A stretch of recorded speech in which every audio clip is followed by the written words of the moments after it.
माटोको सुगन्ध आयो हावासँगै,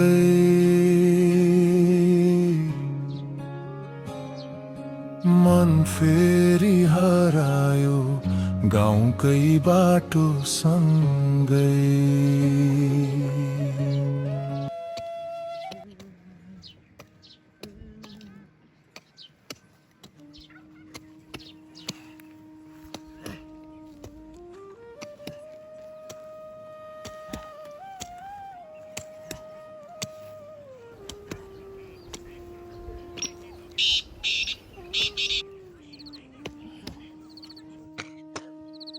बा घर जाउँ अब ठुल्दिदीले खाना बनाइसक्यो होले। जाने त दिदी खाना बनाइसक्यो होला। जाउँ।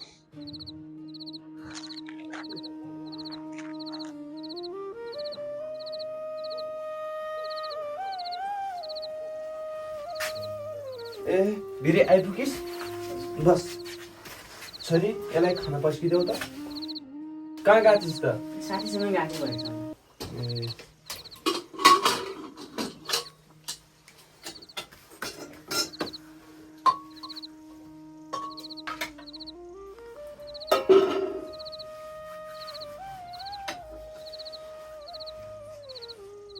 पानी राख्दे, पानी। हामी त अगाडि खाइसक्यौँ।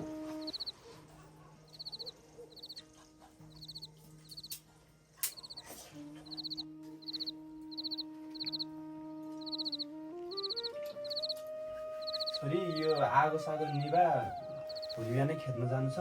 अब सुत्नु छ। के कुरा हो भन्न त? बा म भोलि बिहानै सहर जान्छु। यो गाउँमा हिँडो र धुलो गरेर कहिले उभो लागिहाल्ला र। साथीले एउटा होटलमा काम मिलाइदिन्छु भनेको छ। सहर त जालाई बाबु, आफ्नो माटो र पसिनालाई बिर्सेर कहाँ पुग्लस् र। यहाँ ऋणले थिचेको छ, उता गएर कुन चाहिँ महल बनालाई र। यहाँ साउको त्यसै सुन्नुभन्दा त उता नै ठिक छ।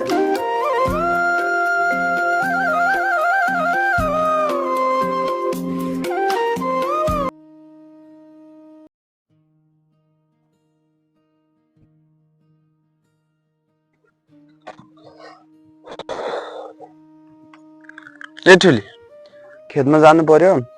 हिजो त्यो धनेसाउ बाटोमा पर्खेर बसेको थियो, खेतालाको पैसा दिएन भनेर किचकिच गर्दै थियो। के गर्नु त बा, यसपालि असिनाले गुँ पनि सका पारिसक्यो, साउको ऋण पनि नतिरी सुख छैन। आज जसरी भए पनि तल्लो बारी खनिसक्नु छ।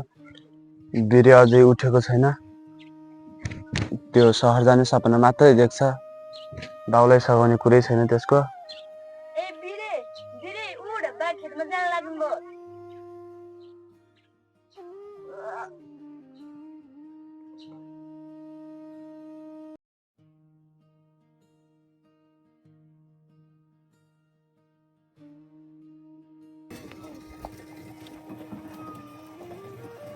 ठुलो तिम्रो भाइ बिरे त हिजो गाउँको साथीहरूसँग बसेर सहर जान्छु भन्दै बसेको थियो त। के गर्नु त माइली, भाइ तन्यारी भयो, गाउँको खेती किसान त्यसलाई मन परेन, सहरको रङ्गीचङ्गीले उसको मति बिग्रेको छ।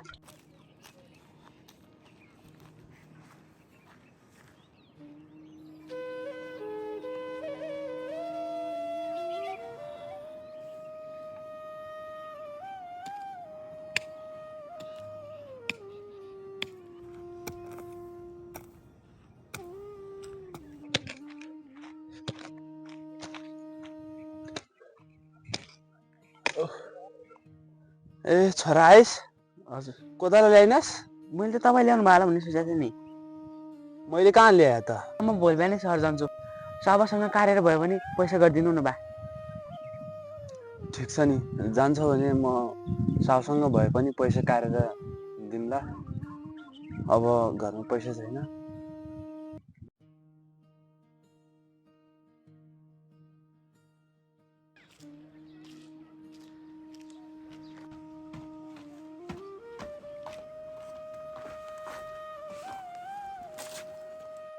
साउबा ढोगरे। नमस्कार नमस्कार। के कति काम ल्याइ? बस त। एक अन्सा जात चौकट लिएर आइज त।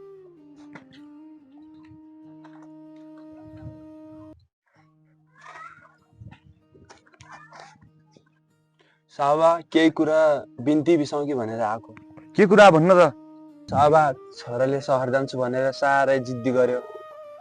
केही पैसा दिनुहुन्थ्यो कि भनेर आएको साबा। हेर अर्के मसँग अहिले त्यति पैसा पनि छैन। पल्ला गरे काइलाबाट ल्याउनु छ। त्यसले भोलि दिन्छु भनेको छ। दिएपछि ल्याएर दिउँला तँलाई। तर पैसा चाहिँ समयमै फिर्ता गरेस्।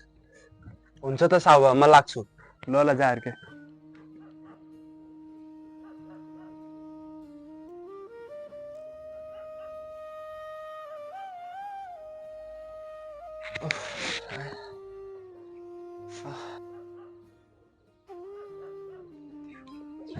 ठुली खाइ त। पानी ल्याउनु गएछ। ए पानी दे त, खाउँ पानी।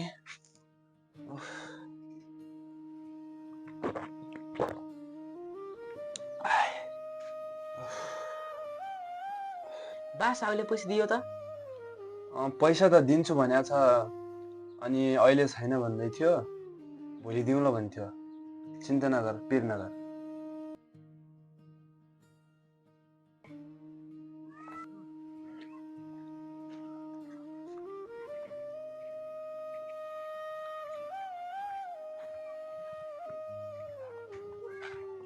बाबा ढोक गरे। नमस्ते नमस्ते। कतिजना लाग्छ त अर्के? हजुरकै घरतिर जाँदै थिएँ। ए त्यही पैसाको लागि त होला नि। हजुरका। ल हजुरको धन्य होस्।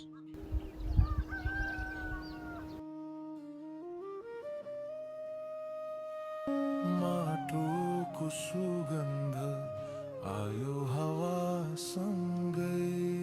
राम्रोसँग जानु, सहरतिर चोर डकैती हुन्छ अरे। आफ्नो ख्याल गर्नु, सहर पुगेपछि छिट्टै घर फर्किने काम गर्नु। ल ल ठुली दिदी, तपाईँ पनि आफ्नो ख्याल राख्नु। ए छोरा हिँड्न लागेस्? हजुर बा। ले म ब्याग लगिदिन्छु तलसम्म। जाउँ हिँड। बुबा म गइजान्छु। हिँड्ने हिँड, म तलसम्म छोडिदिन्छु हिँड।